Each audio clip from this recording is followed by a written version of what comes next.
تو دوسری طرف جب سیاسی نظام، معاشرتی نظام اور سماجی نظام، ان تین پہلوؤں کو اگر دیکھا جائے تو ایک نظام وجود میں آتا ہے، جو جہاں سے مطلب انسان کی ثقافت، اس کی تہذیب اور اس کا جو بھی طرز بود و باش سے ایک نظام پھوٹتا ہے. لیکن اسلام کی اگر ہم ڈیفینیشن دیکھیں گے تو اسلام میں اس میں جو ایک مذہب کی جس میں جو تین چیزیں شامل ہیں، یعنی ایمانیات ہے، عبادات ہے اور رسومات ہے، وہ بھی شامل ہے. اور اس کے علاوہ جو اپنا اسلام کا ایک پولیٹیکل سوشو اکنامک سسٹم بھی یہ اپنا رکھتا ہے. تو ہم مختصراً یہ کہہ سکتے ہیں کہ ان 6 چیزوں کا مجموعہ ایک دین کہلاتا ہے، اور وہ دین صرف اور صرف اسلام ہی ہے کہ الیوم اکملت لکم دینکم، کہ آج کے دن تمہارے اوپر دین مکمل کر دیا. یعنی وہ ایک اسلام ہی ہے جو ایک کمپلیٹ کوڈ آف لائف ہے، ایک مکمل ضابطہ حیات ہے. تو اب اس کی ہسٹوریکل اگر ہم بیک گراؤنڈ دیکھتے ہیں کہ اصل میں جتنے بھی پیغمبر آئے ہیں وہ ایک پورے انہوں نے کل دین کی دعوت دی ہے، لیکن with the passage of time gradually اس کی جو امت اس کے ماننے والے تھے وہ پرورٹیڈ ہوتا رہا، وہ جو اصل دین کا جو کنسیپٹ تھا. تو جہاں سے وہ پھر ہٹتے یا سکڑتے وہ دین ایک جو بہت پوری زندگی پر چھایا ہوا تھا، زندگی کے ہر پہلو پر وہ رہنمائی کرتا تھا، وہ ایک مذہب بن گیا. جیسے عیسائیت ہے یا یہودیت ہے، تو حضرت موسیٰ علیہ السلام آئے ہیں تو انہوں نے پورے کل دین کی دعوت دی ہے. حضرت یسوع مسیح علیہ السلام آئے ہیں تو انہوں نے بھی پوری دین کی دعوت دی ہے. لیکن اس کے بعد پھر وہ ایک صرف سکڑتا ایک مذہب کا کنسیپٹ بن کے رہ گیا. پھر جو پیغمبر آتے تھے وہ ظاہر بات ہے وہ افسیر نو وہ کنسیپٹ دوبارہ تازہ کرتے تھے. یہی پیغمبروں کی دعوت تو ایک ہی تھی حضرت آدم علیہ السلام سے، جو لے کر حضور صلی اللہ علیہ وسلم پایا تکمیل کو پہنچی ہے. تو دعوت تو بیسیکلی کنسیپٹ بھی ایک ہی تھا. تو اس میں ہسٹوریکل اگر بیک گراؤنڈ دیکھیں تو جو یورپ میں یا مغرب میں جو دو ریفارمیشن اور رینائسنس آف موومنٹ جو چلی ہیں، اور جو سیکولرزم کی جب بنیاد جس بندے نے رکھی ہے وہ مارٹن لوتھر کنگ صاحب ہیں، کہ انہوں نے ظاہر بات ہے کہ یورپ میں ایک طویل وہ ڈارک ایجز سے گزرا تھا، ایک بہت لمبے عرصے کے لیے وہاں پر فلسفہ اور سائنس پڑھنا انہوں نے ممنوع قرار دیا ہوا تھا. تو وہ جیسے ایک ان کی جو پپائیت ہے وہ چھائی ہوئی تھی ان پر، انہوں نے پورا فلسفہ اور سائنس کو پڑھنا حرام قرار دیا تھا. تو اندر ہی اندر جو جیسے وہ ریئیکشن پیدا ہو رہا تھا ان کے خلاف، تو یہ مطلب مذہب کے خلاف ایک نفرت پیدا ہو رہی تھی. تو ریفارمیشن پھر موومنٹ تو جو ایک فل فلیجڈ وار تھی ان چرچ کے خلاف، تو پھر اس نے مارٹن لوتھر نے کنسیپٹ دیا تھا کہ 2 کنگڈم کا، کہ ایک آسمانی طاقت ہے یا آسمانی جنت ہے جو پروگرام اللہ تعالیٰ خود ہی ڈیزائن کرتا ہے اس یونیورس کے، اور ایک یہ زمینی ہے. اس پر اللہ تعالیٰ نے اختیار دیا ہوا اپنے بندوں کو کہ وہ اپنے خود سوچ بچار کر کے، اپنا تعقل کر کے وہ خود اپنی زندگی کو ڈیزائن کریں، ان کے لیے قوانین بنائیں. تو یہ سیکولرزم کی جہاں بنیاد ڈلی ہے. تو لیکن اسلام اس کنسیپٹ کے ظاہر بات ہے بالکل خلاف ہے. اسلام ایک مکمل کمپلیٹ کوڈ آف لائف ہے کہ وہ آپ کی ایمانیات میں، آپ کے عبادات میں، آپ کی رسومات میں، اور وہاں سے وہ کنسیپٹ اٹھتا ہے پھر the socio political economic system تک جاتا ہے. اب اس میں ہم تھوڑی سی یہ دیکھ لیتے ہیں کہ جو سوشلزم ہے، جیسے ڈیموکریسی ہے، جمہوریت ہے، اس میں جو حاکمیت ہے وہ عوام کی ہے. لیکن اسلام میں کیا ہے کہ جو حاکمیت ہے وہ اللہ تعالیٰ کی ہے، یعنی ان الحکم الا للہ، کہ سروری زیبا فقط اس ذات بے ہمتا کو ہے، حکمراں ہے کہ وہی باقی بتانے آزری. تو جو جب اکنامک سسٹم ہم دیکھتے ہیں تو اس میں جو سرمایہ ہے، کیپٹل ہے، اس کی اب کیپٹلسٹک نظام میں وہ ایک فرد مالک بن جاتا ہے، اور کمیونزم میں، سوشلزم میں اسی کیپٹل کا ایک اسٹیٹ اس کی بالکل مالک بن جاتی ہے. لیکن اسلام کا اصل جو کنسیپٹ ہے وہ شیخ سعدی رحمۃ اللہ علیہ کے جو شعر ہے کہ ای مانت چند روزہ نزد ماست، در حقیقت ہر شے مال کے خدا، کہ یہ چند روزہ زندگی ہے، اس میں جو کچھ بھی تمہیں دیا گیا یہ ایک امانت کے طور پر دیا گیا ہے، تاکہ تم اس کو اللہ تعالیٰ کی اس دی گئی نعمتوں سے اچھی طرح فائدہ اٹھاؤ. اور اس کا حق ادا کرو. اور تیسری چیز آ جاتی ہے سوشل کی, یعنی سماجی نظام کیسا ہونا چاہیے. اس میں 3 چیزیں, ایک فریڈم ہے, ایک جسٹس ہے اور ایک ایکویلٹی ہے. لیکن فرق کیا ہے کہ اسلام ان تینوں چیزوں کو ڈیزائن کرتا ہے, ارینج کرتا ہے with in the parameter of شریعہ. اب یورپ میں جو فریڈم ہے وہ مادر پدر آزادی ہے, وداؤٹ لمٹس ہے, اور ایکویلٹی ہے تو انکلوڈنگ ایکویلٹی آف جینڈر ہے, اس میں میل اور فیمیل برابر انہوں نے حقوق دیے ہوئے ہیں. اس کے بعد آ جاتا ہے انصاف, تو وہ انصاف اگر ہے تو وہ انسان کی عقل کی بیس پر بنائے ہوئے قوانین پر ہے. انہوں نے خود قوانین بنائے ہیں اور اس بیس پر وہ انصاف کرتے ہیں. جبکہ اسلام میں کہ اللہ نے جو قوانین بنائے ہیں, اور اللہ سے بڑھ کر مطلب کون اپنے بندوں سے محبت کرنے والا ہے, کہ یہ دنیا, یہ سب کچھ اللہ نے قرآن مجید میں جا بجا جگہ پر کہا ہے کہ یہ میں نے سب کچھ تیرے لیے اے بندے پیدا کی ہے. یہ زمین آسمان, اس پوری یونیورس کا نیوکلس انسان بنایا ہے, تو اس سے بڑھ کر اور بندے سے کون محبت کر سکتا ہے. وہ سب سے بہتر انداز سے جانتا ہے کہ ایک عورت کی فیلنگز کیا ہے اور ایک مرد کی فیلنگز کیا ہے, اور اس کو کس جگہ پر میں نے سیٹ کرنا ہے اور اس کو کس جگہ پر سیٹ کرنا ہے. یہ وہی ظاہر بات ہے, ڈاکٹر اسرار صاحب یہ بات کہتے تھے, اور بڑے وہ ایک مطلب بڑے ایک لہجہ ہی ان کا بدل جاتا تھا کہ یہ صرف وہ اللہ ہی جانتا ہے, کیونکہ اس نے دونوں کو پیدا کیا ہے, اور وہ اللہ کہتا ہے کہ میں نے بندے کو اپنے دونوں ہاتھوں سے بنایا ہے. اس سے بڑھ کر اور اس کی نفسیات سے کون واقف ہو سکتا ہے. تو اگر مرد قوانین بنائے گا تو وہ تو اپنے آپ کو ہی سامنے رکھے گا نا, کہ ایک مرد پر کیا کیا اس کے احساسات ہیں, جذبات ہیں, اس کے رجحانات کیا ہیں, اس کے لحاظ سے وہ ڈیزائن سارا کرے گا. تو کیا تعجب, بلکہ تعجب کیا, ڈیفینیٹلی 100% یہ شورٹی ہوگی کہ وہ حقوق مارے گا عورت کے. اگر عورت بنانا شروع کر دے گی تو پھر تو وہ ایسے ہی ہوگا, وہ اپنے سارا وہ اس کے ساتھ جو اس کی نفسیات ہیں, اس کے جو میلانات ہے, رجحانات ہے, اس کو سامنے رکھ کر وہ قوانین بنائے گی. تو ایک وہ ذات یہ قوانین دے سکتی ہے جو دونوں کا کریٹر ہو, میکر ہو, جس نے دونوں کو جو میکانزم دونوں کے اندر فٹ کیا وہ کما حقو ہو اور کماہیہ سے اسے واقف ہو, تو وہ اللہ تعالیٰ کی ذات ہے. تو یہ ایک ہلکا پھلکا دین اور مذہب میں ایک میں نے بیان کرنے کی کوشش کی ہے. جزاک اللہ خیر. جزاک اللہ خیر, اچھا آپ نے ماشاءاللہ بیان کیا. کچھ کوشچنس پوچھتے ہیں تاکہ جو پبلک سے کوشچنز آتے ہیں اس طرح. جب بھی ڈیفینیٹلی آپ یہ چیز بیان کریں گے نا, تو ایک کسی بھی جس کو آپ دعوت دے رہے ہیں اس کے اندر ایک جو ہے نا ایک زلزلہ آ جائے گا اس کے وجود کے اندر ایک, کیونکہ یہ ایک ایسی چیز ہے کہ جو بالکل چھپا کے رکھی گئی ہے نا ہمارے معاشرے میں, تو اس کا ذکر ہی نہیں. تو وہ کوشچنز آئیں گے آپ. ٹھیک ہے, اچھا یہ آپ جو آپ کہہ رہے ہیں کہ دین کے اندر جو ہے پھر نظام کے معاملات بھی ہیں, تو اس میں پھر ہم کیا کریں؟ ٹھیک ہے, یہ تو ہماری ذمہ داری نہیں ہے. ہماری ذمہ داری تو نماز, روزہ, حج, زکوٰۃ ہے. باقی یہ جو معاملہ ریاستی معاملات ہیں کہ سیاسی نظام کیسا ہونا چاہیے, معاشرتی نظام کیسا ہونا چاہیے, یہ تو ہمارا مسئلہ ہی نہیں ہے. یہ آپ کیسے ہم پہ یہ کہہ رہے ہیں کہ ہم اس کو بھی سمجھیں؟ اچھا, سوال یہ ہے کہ یہ ہمارا مسئلہ ہی نہیں ہے.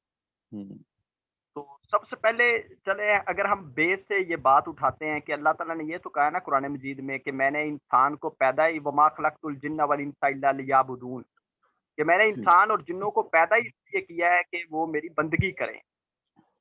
اب بندگی ایک انسان کیسے یہ کر سکتا ہے؟ یعنی اوپر نظام کرپٹ ہو یا نظام ظالمانہ ہو یا نظام ہی اوپر باطل ہو, اس باطل نظام کے نیچے رہ کر آپ 100% تو اللہ کی بندگی نہیں کر سکتے.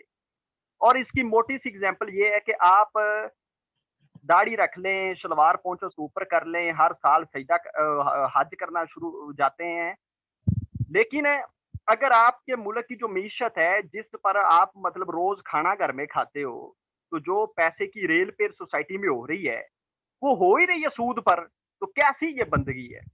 یعنی کامن سینس والی بات ہے. آپ صحیح کہہ رہے ہیں, لیکن ہم کیا کریں, ہمارا تو کام نہیں ہے نا, یہ تو بنوں کا کام ہے. اگر وہ نہیں کر رہے, باقی ہم کوشش کر سکتے ہیں بچنے کی. باقی اللہ مالک ہے, اللہ رحیم و کریم ہے, معاف کر دے گا ہمیں. کن کا کام؟ یہ تو کام ان کا ہے نا جو حکمران ہے ہمارے. ہماری تو ذمہ داری نہیں ہے نا, ہم کیا کریں اس پہ. اب آپ بات تو صحیح کر رہے ہیں, ہم بھی غلط کہتے ہیں کہ سود ختم ہونا چاہیے معاشرے کے اندر, یہ اسلامی نظام آنا چاہیے. لیکن ابھی ہم کیا کریں, ہم تو کچھ نہیں کر سکتے. آپ چاہتے ہیں کہ ہم لڑائی کریں, کیا خوارج کا طریقہ اپنا لیں, کیا ہم جو ہے بندوق اٹھا کے ان کے خلاف چڑھ دوڑے؟ آپ کیا چاہتے ہیں ہم سے؟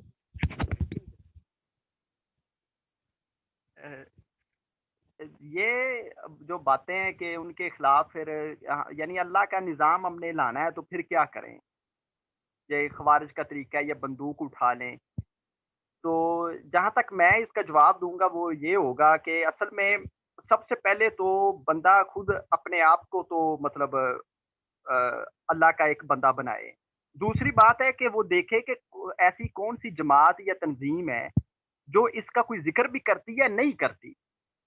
یعنی سب سے پہلے وہ یہ دیکھے کہ یہ جو کنسیپٹ میرے پاس آیا ہے اس کا ہماری سوسائٹی میں کوئی جماعت، کوئی تنظیم، کچھ لوگ ہیں جو یہ بات کرتے ہیں یا یہ اکیلا ہی بندہ کر رہا ہے.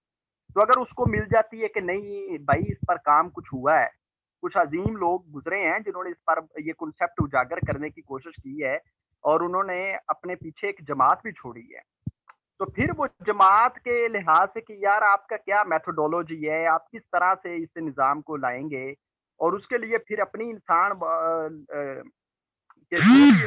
پر کوشش اور جدوجہد اس نے کرنی اس پر لگائیں گے. تو وہ تو ایک پھر لمبی ڈبیٹ نہ ہو جائے گی سر کہ ہم کیا کر سکتے ہیں. ہم تو یہی یہ تو دیکھیں نا، یہ تو چلتا نہیں میں یہ نہیں کہتا. ہاں جی جی نہیں جماعتیں نہیں جوائن کرنے کا میں کہہ رہا ہوں.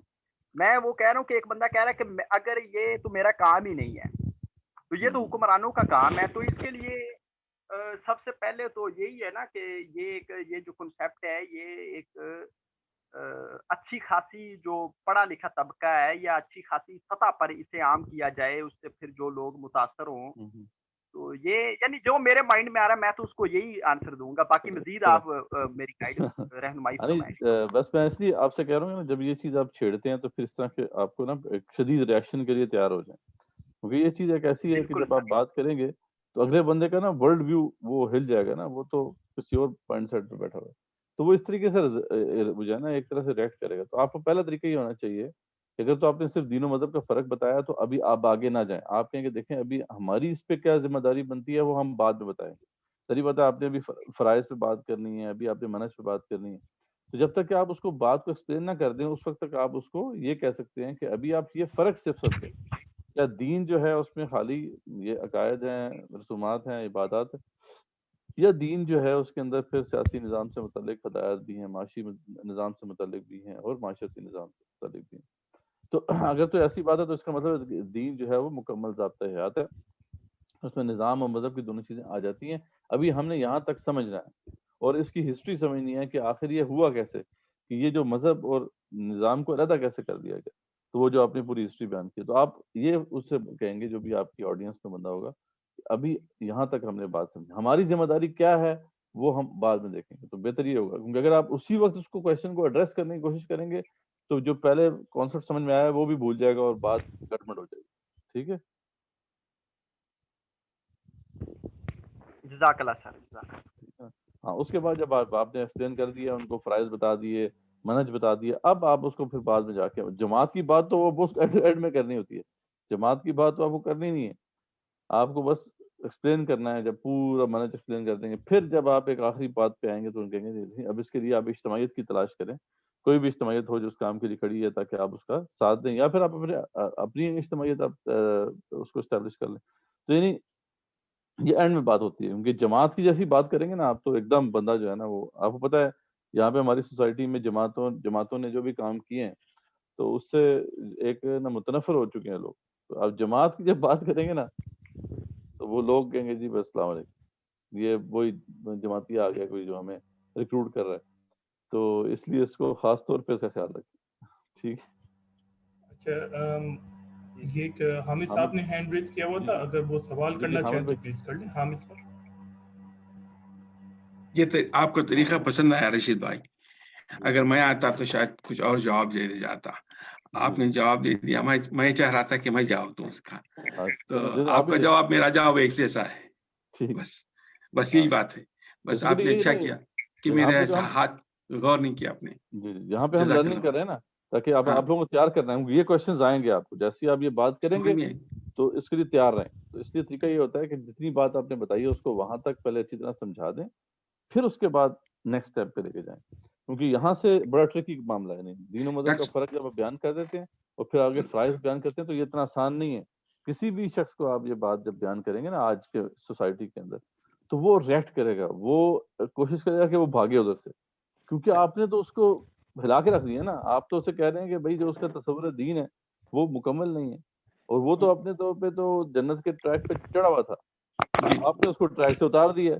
جی تو اس لیے وہ پھر ریئیکٹ کرے گا، اس لیے بڑے طریقے سے تحمل سے آپ کو جو ہے نا وہ بات اس کے اندر اچھا رشید بھائی، جی اب بات آگے بڑھاتا ہوں میں اس کو. یہاں تک تو بات سمجھ میں آ گئی تھی کہ جب تک کہ آپ سامنے والے کو اس پہ کنوینس نہ کر دیں کہ جی تمہارے طریقہ کار سمجھنے کا جو سمجھایا گیا ہے وہ غلط تھا، ہوں، اب یہ تم دیکھو کہ یہ صحیح ہے یا نہیں. ہم نے دیکھ لیا کہ وہ مان لیا، ٹھیک ہے. اب مشکل یہ ہو گئی ہے ہمارے پاس، خاص کر مسلمانوں میں، کہ آپ ڈاکٹر اسرار احمد کو پڑھا رہے ہیں، ایک اقبال کو پڑھا رہے ہیں، ایک مولانا کیا نام تھا ان کا اپنے جو بھی جو تنظیم، مودودی صاحب کو پڑھا رہے ہیں. مگر یہ سب سمجھتے ہیں، یہ تو وہ اقبال کا جو بات تھی رحمۃ اللہ علیہ کی، اور کئی مودودی صاحب کی یہ بات تھی کہ اگر کوئی سمجھتا ہے کہ تم اگر سب جانتے ہو اور سامنے والا غلط ہے، تم تو بالکل غلط ہو، اور ہمارا اسلام ہمارا ہے، تمہارا اسلام تمہارا نہیں ہے. یہ بات بڑی غلط ہو جاتی ہے. یہ بات نہیں سمجھ پا رہی قوم. اور جتنے بھی عالموں سے بات ہوتی ہے، جتنے بھی لوگوں سے بات ہوتی ہے، یہ اپنے اپنے دائرے کو وہ اپنا صحیح اسلام سمجھا ہوا ہے. حالانکہ تمام دائرے اس میں بھی بڑھ جا سکتے ہیں. یہ چھوٹی چھوٹی جماعتوں کی بات کر رہا ہوں میں. اب مشکل یہ ہو جاتی کہ وہاں بھی جناب مدینہ سے یونیورسٹی سے فارغ البال ہیں اور وہاں کی سرٹیفکیٹ رکھتے ہیں، اور جناب وہ بہترین لیکچرر ہیں، وہ بہترین لیکچرر ہیں. بھائی عملی طور پہ تو قائم دین کہیں بھی نہیں ہو رہا. سوال یہاں پہ آ رہا ہے میرا سوال یہاں پہ آ جائے گا اب ایک دم، کیونکہ یہ باتیں ہم سمجھ چکے. اگر آج میں بغیر تیاری کی بیٹھ جاتا تو یہ چھوٹی چھوٹی باتیں میں سمجھ گیا اور سمجھا دیتا. اب اس کو دوسری طرف سے میں سمجھانے اگر بیٹھوں میں تو ایسا کہوں گا کہ ایک انسان کی جو ہے زندگی جب شروع ہوتی ہے وہ اکیلا ہوتا ہے، جب بیوی آ جاتی ہے تو دو ہوتے ہیں. اب یہ دونوں مل کے ایک یونٹ ہو جاتا ہے. جب یہ ایک یونٹ ہو جاتا ہے تو اس کے 6 ڈپارٹمنٹس ہو جاتے ہیں. ایک 6 ڈپارٹمنٹ اس طریقے سے ہوتے ہیں کہ لڑکے کے والدین بھی آ جاتے ہیں اس میں، اس کا پورا خاندان آ جاتا ہے، لڑکی کے والدین بھی آ جاتے ہیں. ان تمام کو چاہیے کہ وہ اصولوں پہ پابندی کرے جو اللہ نے احکامات دیے ہیں، جس کو دین کہتے ہیں. وہ رسومات پہ نہیں، جن کو دین نہیں کہا جاتا. اسی طریقے سے اب یہ آگے بڑھتے ہیں، ان کے دوست احباب ہوتے ہیں، ان کے بچے ہوتے ہیں. اس طریقے سے ایک گروپ بنتا ہے. ان کے دوست احباب رشتے ایک 3 ہو گئے. یہ 3 لوگوں کو چاہیے کہ دین کو سمجھے، دین کیا ہے اس مذہب کو چھوڑ کے دین کو سمجھے. بات مختصر ہو گئی. جب آپ دین سمجھ جائیں گے کیا ہے کہ اللہ کی ذات کیا ہے، اللہ کے رسول کیا ہیں، اللہ کی طریقہ کار کیا تھا قرآن کو بھیجنے کا، ان لوگوں کا طریقہ کیا تھا جو آدم علیہ السلام سے یہودی تک یا عیسیٰ علیہ السلام تک آئے تھے، اس کے بعد حضرت صلی اللہ علیہ وسلم آئے. یہ تمام طریقے اگر آپ کو معلوم ہیں، ٹھیک ہے، نہیں ہے تو ہم آپ کو سکھائیں گے. اگر ہیں تو آئیے ہم بات کرتے ہیں. اس کے بعد آپ کا 3 حصے یہ ہو گئے. ایک تو یہ ہو گیا کہ آپ کی فیملی ہو گئی، ایک تو یہ ہو گیا کہ آپ کے دوست ہو گئے، ایک یہ ہو گیا کہ وہ معاشرہ ہو گیا جو آپ جس میں بلے پڑے ہیں. یہ تمام چیزیں اگر صحیح ہیں تو آپ کو کچھ کرنے کی ضرورت نہیں ہے. اس میں اور تقویت پہنچانے کے لیے ان کی مدد کرنی چاہیے. یا ایھا الذین آمنوا انفقوا مما رزقناکم من قبل ان یأتی لا بیع فیہ ولا خلۃ ولا شفاعۃ. ٹھیک ہے، یہ بات کر لینی ہے. اب اگر دوسری چیز جس کو اجتماعی طور پہ جسٹس، معاشی، یہ چیزیں اگر صحیح نہیں ہیں تو یہ بھی تمہارا حق بنتا ہے، یہ بھی تمہارا حق بنتا ہے کہ تم اس کو اٹھو اور اس کو سیدھا کرو. جہاں پہ تمہیں کمزور انسان کو کمزور ہوتا ہوا دیکھ رہے ہیں، دولت مند کو دولت مند ہوتا ہوا دیکھ رہے ہیں، بے انصافی دیکھ رہے ہیں، تمہارے حقوق مارے جا رہے ہیں، تو اٹھو پھر. یہی تو نبیوں نے بتایا تھا، یہی تو وہی بات ختم ہو جاتی ہے. بالکل. اب یہاں تک آ گیا میں، یہاں تک تو وہاں پہنچ گیا. مگر اب یہاں سے جو ہے آپ جیسے سابقہ پڑھا مجھے، آپ جیسے کے ساتھ سابقہ پڑھا مجھے، اور آپ کہتے ہیں کہ نہیں بھائی بات آپ کی وجہ ہے مگر میں نہیں آ سکتا. اب اس کی وجہ بتاؤ، نہیں بتائیں گے. اب اس کی بھائی اب 4 گروپ ہیں،